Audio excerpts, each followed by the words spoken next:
warahmatullahi wabarakatuh.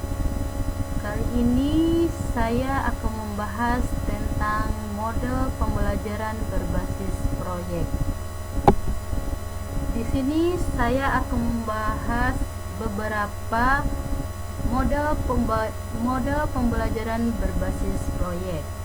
Yang pertama, pengertian berbasis proyek.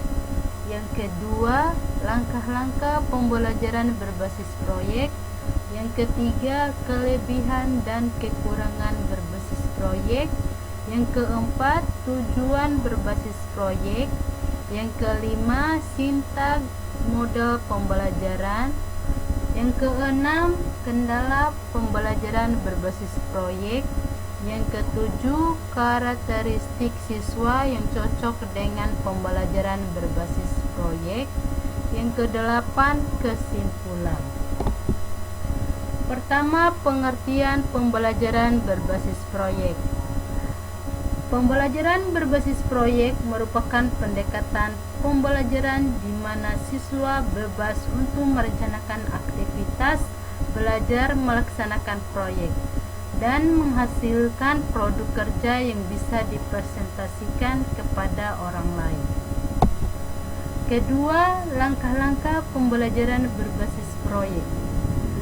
Beberapa langkah-langkah pembelajaran dengan metode berbasis proyek yaitu: A. Mempersiapkan pertanyaan penting terkait suatu topik materi yang akan dipelajari. B. Menyusun rencana proyek. C. Memonitor pelaksanaan pembelajaran berbasis proyek. D. Menguji dan memberikan penilaian atas proyek yang dibuat. E. Evaluasi pembelajaran berbasis proyek. 3. Kelebihan dan kekurangan berbasis proyek. Kelebihannya: pertama, pembelajaran yang relevan dengan dunia nyata. Yang kedua, pembelajaran aktif. Yang ketiga, pengembangan keterampilan berpikir tingkat tinggi. Yang keempat, kolaborasi dan keterlibatan sosial. Kelima, pengembangan keterampilan praktis. Kekurangannya: yang pertama, membutuhkan waktu lebih lama. Yang kedua, membutuhkan sumber daya yang cukup. Yang ketiga, menyulitkan penilaian. Yang keempat, banyaknya peralatan yang harus dibeli. Yang kelima, tantangan manajemen kelas. Yang keenam, ketidakpastian hasil. 4. Tujuan berbasis proyek. Adapun tujuan berbasis proyek adalah sebagai berikut. A. Melatih sikap proaktif peserta didik dalam memecahkan suatu masalah. B. Mengasah kemampuan peserta didik dalam menguraikan suatu permasalahan di kelas. C. Meningkatkan keaktifan peserta didik di kelas dalam menyelesaikan permasalahan yang kompleks sampai diperoleh hasil nyata.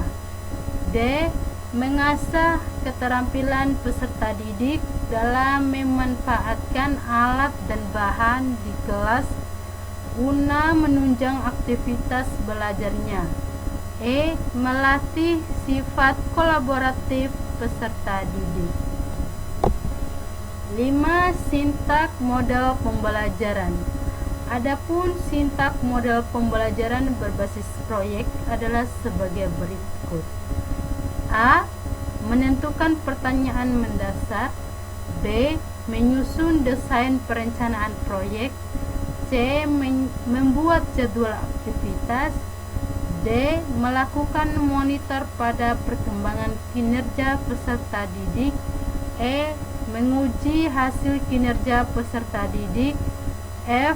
Mengevaluasi pengalaman. 6. Kendala pembelajaran berbasis proyek.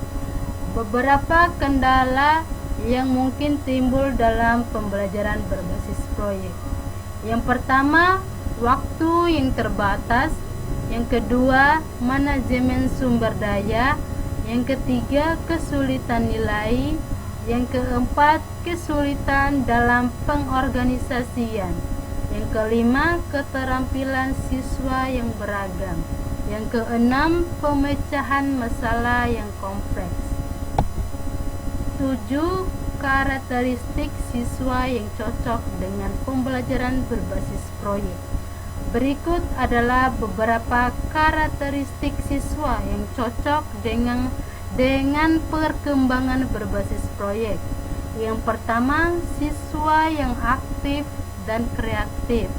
Yang kedua, siswa yang belajar lebih baik melatih pengalaman langsung.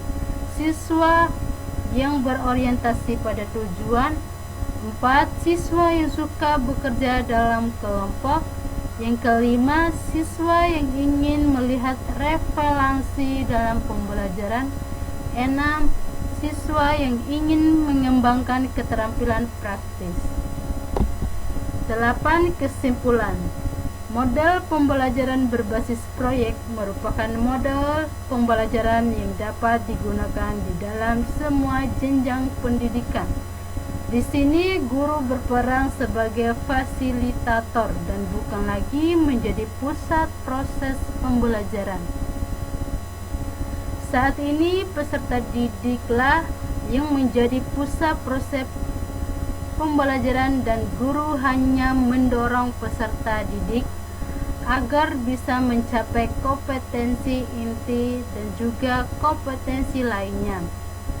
Model pembelajaran berbasis proyek merupakan pembelajaran yang memungkinkan siswa untuk mengembangkan kreativitasnya dalam merancang dan membuat proyek yang dapat dimanfaatkan untuk mengatasi permasalahan dan mengajak siswa untuk berpikir kritis, analitis, menggunakan kemampuan berpikir yang tinggi, membutuhkan kolaborasi, komunikasi, pemecahan masalah guna membangun pengetahuan sendiri melalui serangkaian metode ilmiah, melalui pengusaha terstruktur berupa proyek yang terencana begitu baik sebagai model pembelajaran yang inovatif.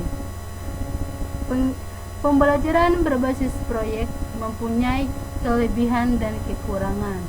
Kekurangan yang ada dapat diintervensi untuk meningkatkan efektivitasnya. Mungkin itu saja pembahasan dari saya. Lebih kurangnya saya mohon maaf. Wabillahi taufiq wal hidayah. Wassalamualaikum warahmatullahi wabarakatuh.